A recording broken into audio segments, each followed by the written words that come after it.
ایک ہے فرائض اور ایک ہے واجبات اور ایک ہے حقوق.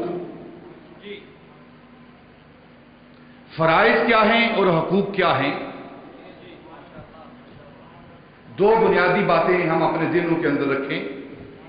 فرائض کیا ہیں اور حقوق کیا ہیں؟ جو چیز ہم نے کسی کی ادا کرنی ہے وہ چیز ہم پر فرض ہے، اور جس کی جو چیز ادا کرنی ہے وہ اس کا حق ہے. شریعت کے اندر، فن کی کتابوں کے اندر، احادیث کے اندر دو الفاظ استعمال ہوتے ہیں، ما علیکم اور ما لکم. یہ دو لفظ استعمال ہوتے ہیں. ما علیکم جو کچھ تم پر ہے، جو کچھ تم پر ہے وہ فرض ہے. ما لکم اور جو کچھ تمہارے لیے ہے وہ تمہارا حق ہے. یہ دو لفظ استعمال ہوتے ہیں، علیکم لکم. علیکم جو کچھ تم پر ہے، جو کچھ تم پر ہے وہ تم پر فرض ہے. آپ نے کسی کا کوئی چیز ادا کرنی ہے، کسی کا کوئی معاملہ ہے آپ کے ذمے، مال ہے، امانت ہے، تو جو امانت آپ کے ذمے ہے، جو مال آپ کے ذمے ہے، اس کا ادا کرنا آپ پر فرض ہے. اور جس کو ادا کرنا ہے وہ اس کا حق ہے، وہ اس کا حق ہے. ایک چیز آپ کے ذمے ہے اور ایک آپ نے ادا کرنے. جو چیز ذمے ہے وہ دوسرے کا حق ہے.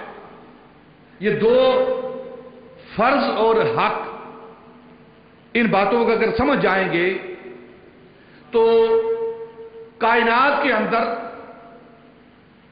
اللہ رب العزت نے جس چیز کا حکم دیا ہے، اگر اس نے اپنی عبادت کا حکم دیا ہے تو اب یہ عبادت انسانوں پر، بندوں پر یہ فرض ہے. عبادت یہ فرض ہے، اور یہ عبادت جس کا وہ حکم دے رہا ہے یہ اللہ رب العزت کا حق ہے. یہ اللہ رب العزت کا حق ہے. وہ اپنے حق کی بات کر رہا ہے پہلے، اور اس کا حق کیا ہے؟ عبادت اس کا حق ہے. عبادت اس کا حق ہے، کسی اور کا حق نہیں. عبادت اللہ کا حق ہے اور بندوں پر یہ اس کا حق ہے. اب عبادت بندوں کے لیے فرض ہے. مثلا اس کی مثال دیتا ہوں. اللہ رب العزت قرآن پاک میں ارشاد فرماتے ہیں وَأَقِيمُوا الصَّلَاةَ، حکم ہے نماز کو قائم کرو. اب نماز کا قائم کرنا یہ بندوں پر فرض ہے، اور یہ نماز جو کہ عبادت ہے یہ اللہ رب العزت کا حق ہے.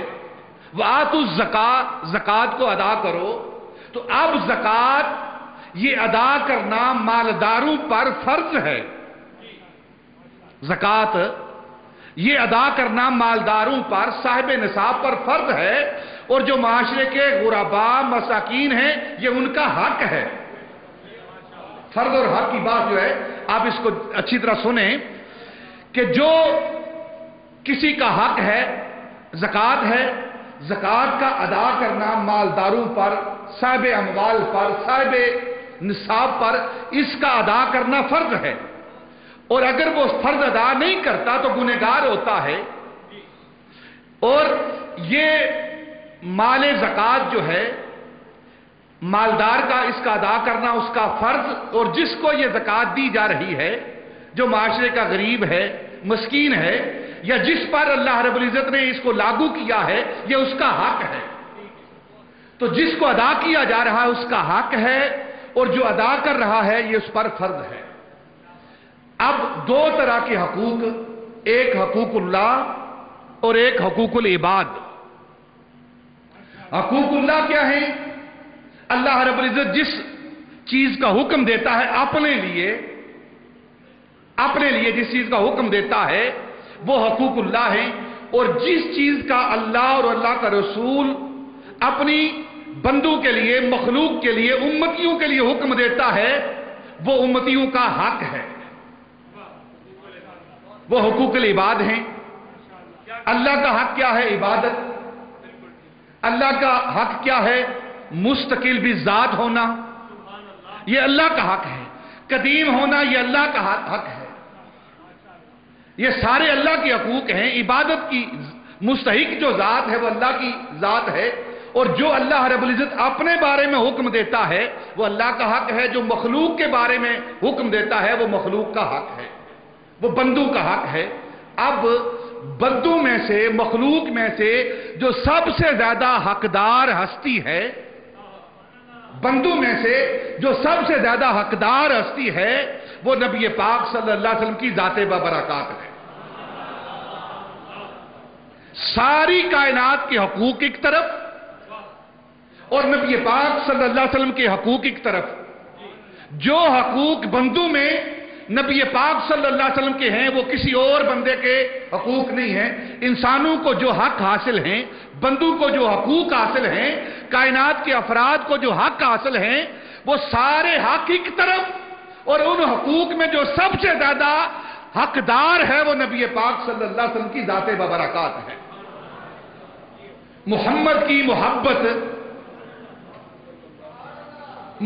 کی محبت دین حق کی شرط اول ہے۔ آپس میں ہم محبت کرتے ہیں، آپس میں انسان ایک دوسرے کے ساتھ محبت کرتے ہیں۔ ہر انسان کا دوسرے انسان پر یہ حق ہے کہ اس کو محبت دے، یہ اس کا حق ہے۔ لیکن کائنات کے اندر محبت کا سب سے بڑا حقدار کون ہے؟ وہ نبی پاک صلی اللہ علیہ وسلم کی ذات ہے۔ سب سے زیادہ محبت کی حقدار اولاد محبت کی حقدار ہے، والدین محبت کے حقدار ہیں، بھائی محبت کے حقدار ہیں، بہنیں محبت کی حقدار ہیں، رشتہ دار محبت کے حقدار ہیں، دوست آپس میں محبت کے حقدار ہیں، ہمسائے آپس میں محبت کے حقدار ہیں، رشتہ دار آپس میں محبت کے حقدار ہیں۔ لیکن ساری محبتیں ایک طرف، جو سب سے محبت کا حقدار ہے وہ نبی پاک صلی اللہ علیہ وسلم کی ذات ببرکات ہے۔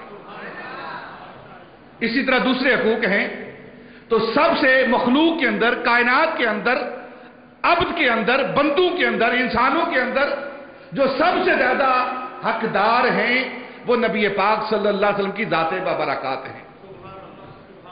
اور اللہ اور اللہ کے رسول کے بعد جو سب سے زیادہ حقدار ہیں وہ ماں باپ ہیں، وہ ماں باپ ہیں۔ ماں باپ اللہ کے رسول کے بعد سب سے زیادہ حقدار ہیں۔ کس چیز کے حقدار ہیں؟ اللہ رب العزت حقدار ہے عبادت کا، یہ کسی دوسرے کو حق حاصل نہیں ہے۔ رسول اللہ حقدار ہیں محبت کے، تعظیم کے، ادب کے، احترام کے۔ تو کائنات کے اندر سب سے زیادہ ادب، تعظیم، محبت کی حقدار ہستی وہ نبی پاک صلی اللہ علیہ وسلم کی ذات ببرکات ہے۔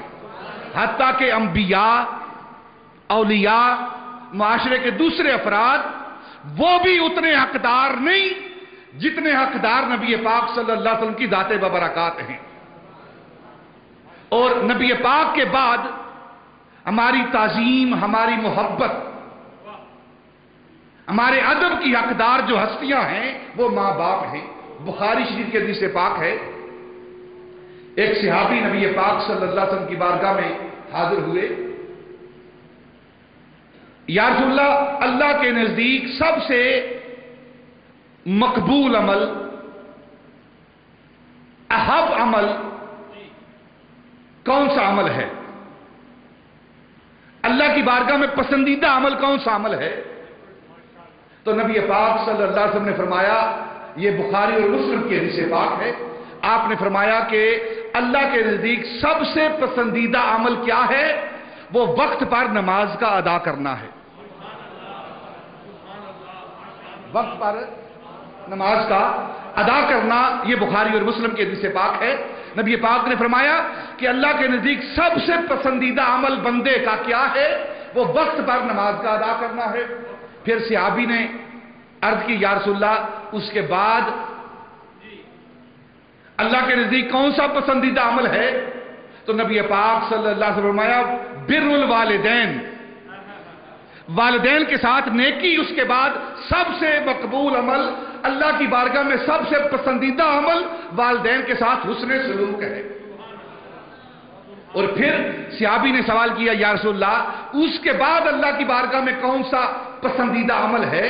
تو نبی پاک صلی اللہ علیہ وسلم فرمایا جہاد فی سبیل اللہ، جہاد فی سبیل اللہ۔ گویا جہاد فی سبیل اللہ جو ہے وہ تیسرے درجے پر رکھا گیا ہے۔ اور قرآن کی آیت جو میں نے پڑھی ہے وَقَضَىٰ رَبُّكَ أَلَّا تَعْبُدُوا، یہ آیت کا جو ترجمہ ہو رہا ہے، جو تشریح ہو رہی ہے، جو اس کا مفہوم بیان کیا جا رہا ہے، جو اس آیت کی تفسیر ہو رہی ہے، وہ بخاری اور مسلم کی حدیث پاک ہے۔